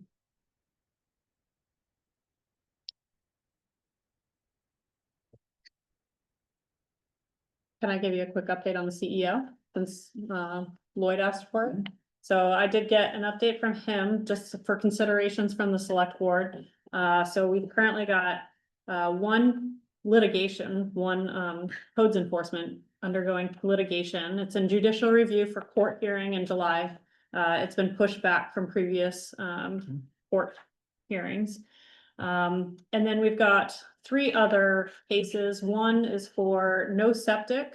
They've also gotten a warning for occupying a business structure without a certificate of occupancy or use. And they've gotten a final warning letter, but that was just returned in the mail. The other one is there has been a continuing junkyard accumulation, and they had been cooperating, but that's lapsed into violation now. So he's saying that it may need legal intervention in the future. Then there's also one more that has a junkyard July 1st deadline to clean up, but is cooperating on doing that cleanup. And then finally, we have potentially some litigation pending the moratorium. But we sought legal counsel today on that, and so we'll just kind of keep an eye on that moving forward. So he put down 5 things on the block, but one's currently in court. Anything further on this list right now? I'm fine with what we've talked about. Okay.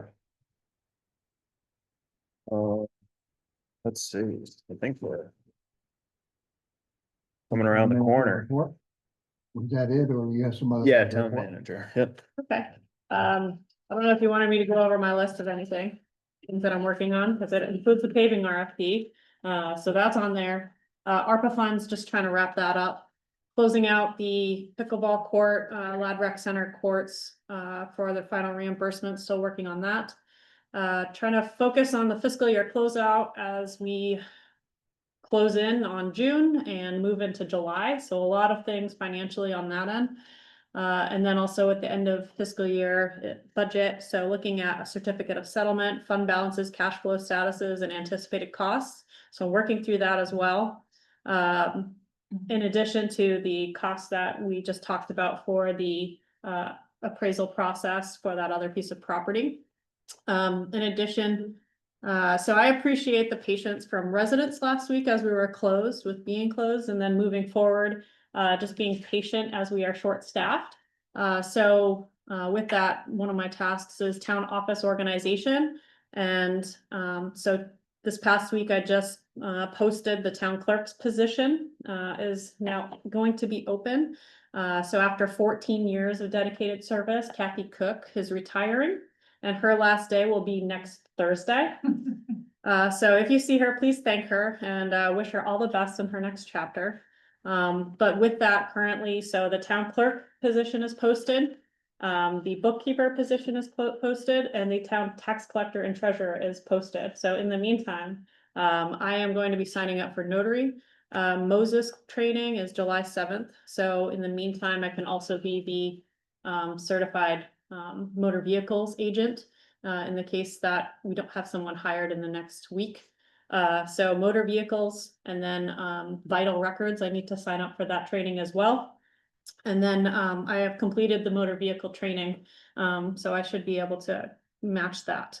In the meantime, I do have 2 people coming in this week for a second interview for 2 of the positions, and I have received 1 application so far for the town clerk position. And then today we just received, as we talked about in our last meeting, the community action grant contract. So Paula Narcessian is here, and we are going to be looking at that this week. And hopefully we can get a final one to you in your email this week to review prior to posting it on Friday in the agenda for next Tuesday's meeting. And although Paula will be unable to attend Tuesday's meeting, we will try to get a recommendation to include with that. Because the contract must be signed by July 15th, which is your next select board meeting after Tuesday will be on the 15th. So at that point, I think it would be too late. So I think next week it'll either be accept or not accept. And then I believe that's all I've got as far as town manager. Thank you. So no one can die or be born until you get your vital statistics training. They can go into the Augusta. Right. Board member reports. Nothing. Nothing. Well, this is my final meeting, so it's been an honor to work with you all. Honor to serve the town of Wayne. Thank you. So short and sweet. Could I make the motion? The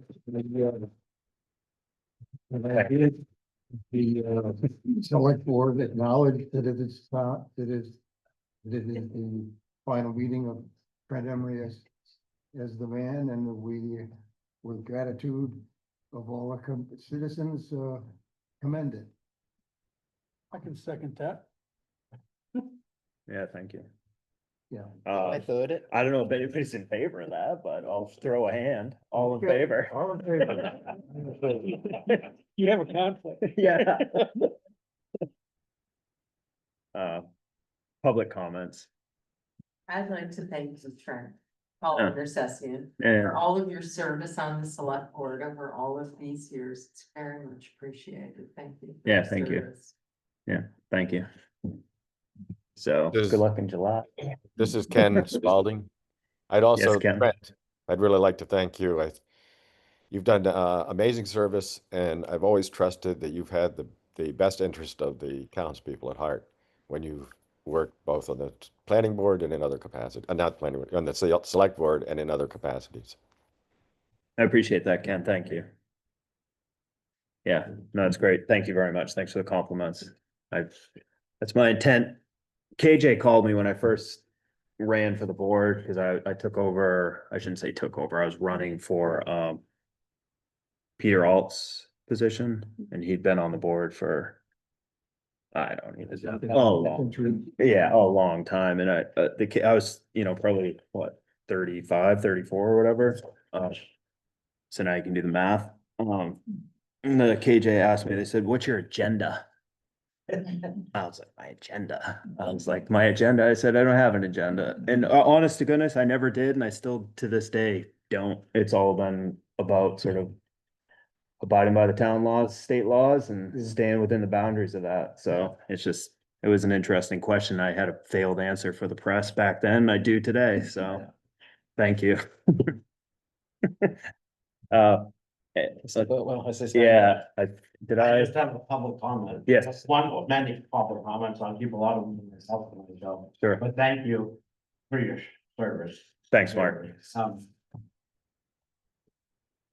We talked about the will of the voter in regards to 100 Acre Woods tonight. Quite a bit, right? The will of the voter for 2 years was to spend money on paving and it didn't get spent, and I still would like to know where the money's going. That answer, after 2 years, has still not been provided. I would also like that to be on public record in case any of you choose to answer that question, that you will find out. We could look back at that and see that that question has been asked, because I guess some while ago, the note taker was instructed not to take notes from public comments. So the comments don't get recorded, neither do the responses from the select board.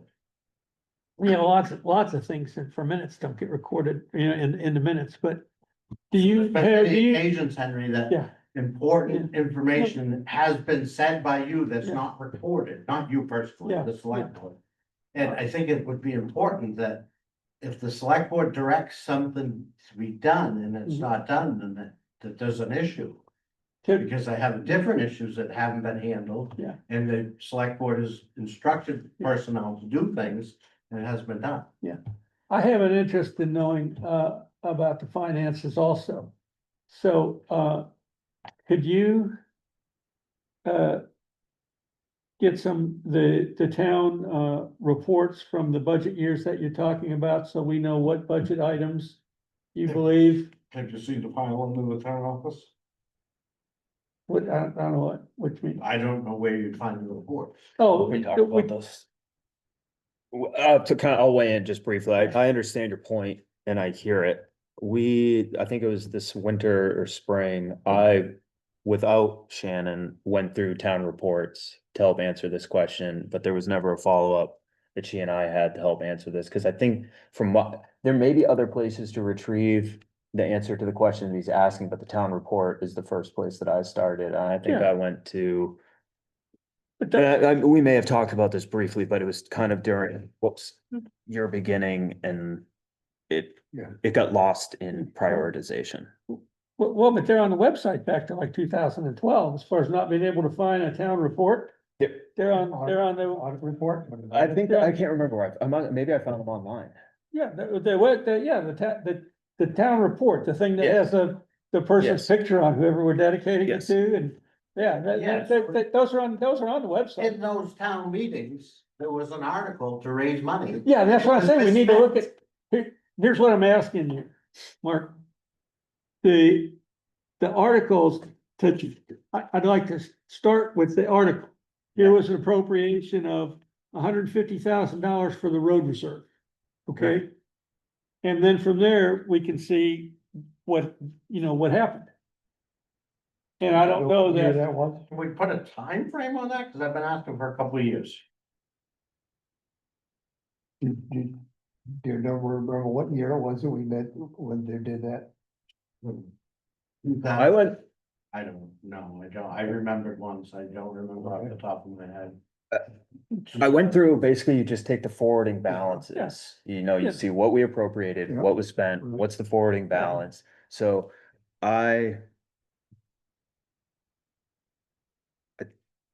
sorry, I was just looking at my record there of conversation. So I But think that's it's just, important that the article for 100 Acre Woods be followed.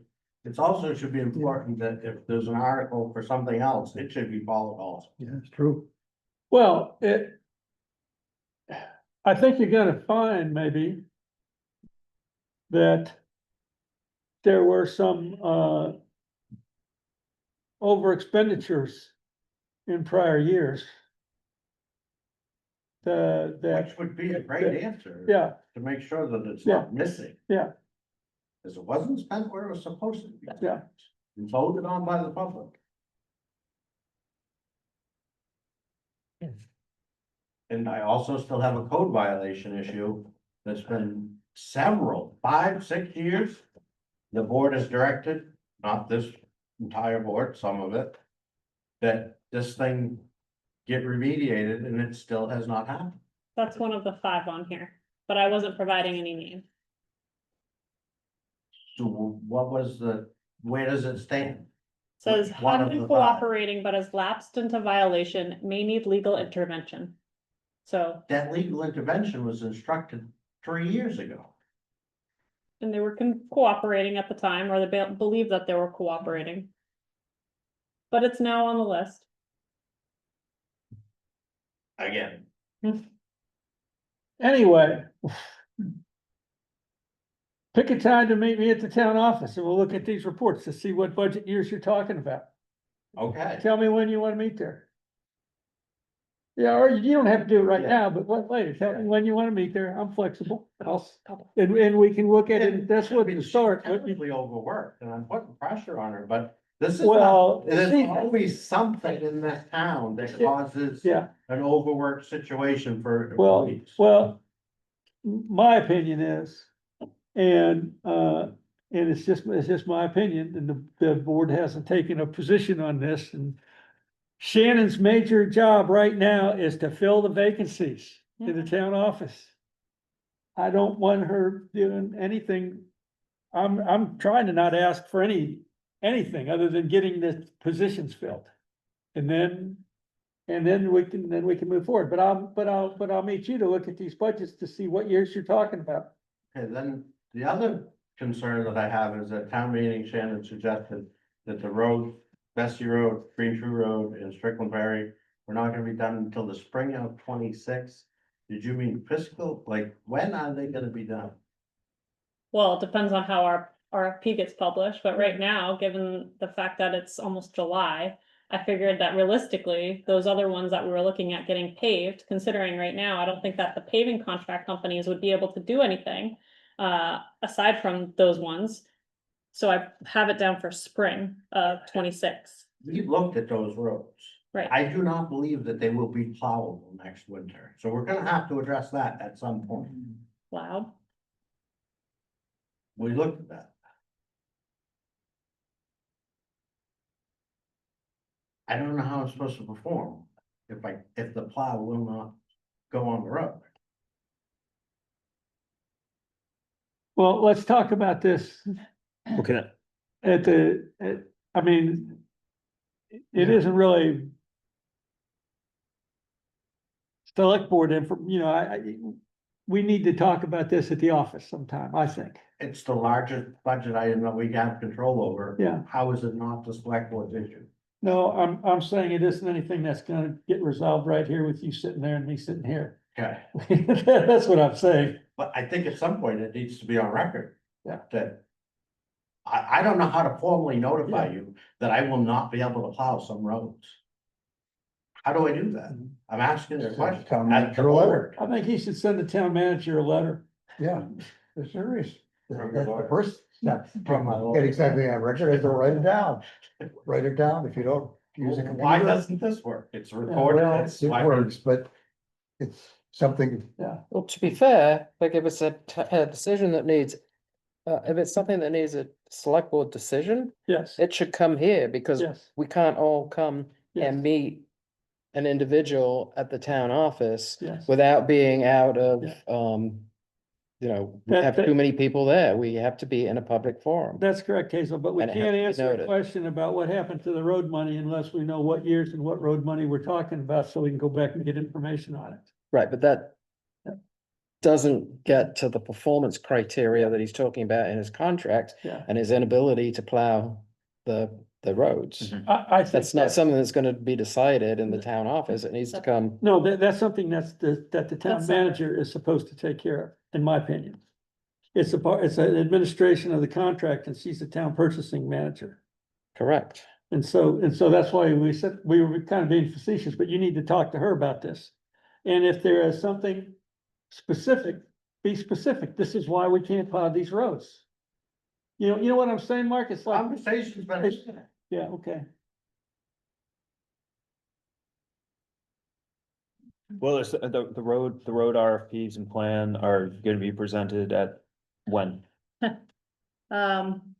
It's in a big packet I've been working on, but I've also been trying to get a bunch of other things done. Yeah. I guess it really kind of comes down again to priorities, Well, I think the roads are, because, I mean, well, roads are a high priority, obviously, given the condition and given the budget right, percentage. Right. So I think at this point, I hate to say the best we can do, but what we can do is at least have I know you presented associated costs and priority for roads, but I think we need to, look at that again, and then with maybe some direction on what, how the priorities, what roads we can pay for and what are the priorities, which I know you've done before, but I think that needs to be. Cause I understand his point about the condition moving into winter and what that means. We can't wait till November to bring it up. That's what I'm saying, like, there's a sense of urgency based on the feedback we're hearing tonight. Hmm. So how we can proceed with that, given. It's interesting, because there's a pattern of sort of the. Back burner. Yeah, it's just, it's kind of like the way we raise money and the way the timing comes, and then all of a sudden. It's September, October, and we're thinking about roads. We gotta kick town meeting back to March. But like after tonight's meeting. I don't know if I'm allowed to still talk. After tonight's meeting, she leaves here with RFPs to write for 100-acre wood. Mhm. Assessors or whatever. 100 Grant acre thing wood to they can write, wait. like, 100 acre we can wait. Well, she knows, I'm not gonna speak for you. I was just gonna say, we hired her to do this job, so I have good faith that that will happen based on tonight's meeting. and she asked for a priority list and maybe Right. that will help. I would suggest if you have any issues or concerns with my performance, then please submit it in a letter to the select board and we'll hold an executive session to then give that briefing to me on my performance, and we can have that discussion as far as what the priorities look like, and the select board can then go forward on how they want to. I'm Address sorry that You with took me. that as a personal attack. It's This is not. not intended as an attack on you. It's for anybody. It's trying to get something done. No, I think At my wit's end. no, I think the point's been made, and I think we are on the wake of town meeting, which occupies some space and time, and now it's back to business. Are there any other public comments? Okay, thank you for all the points. Appreciated, understood.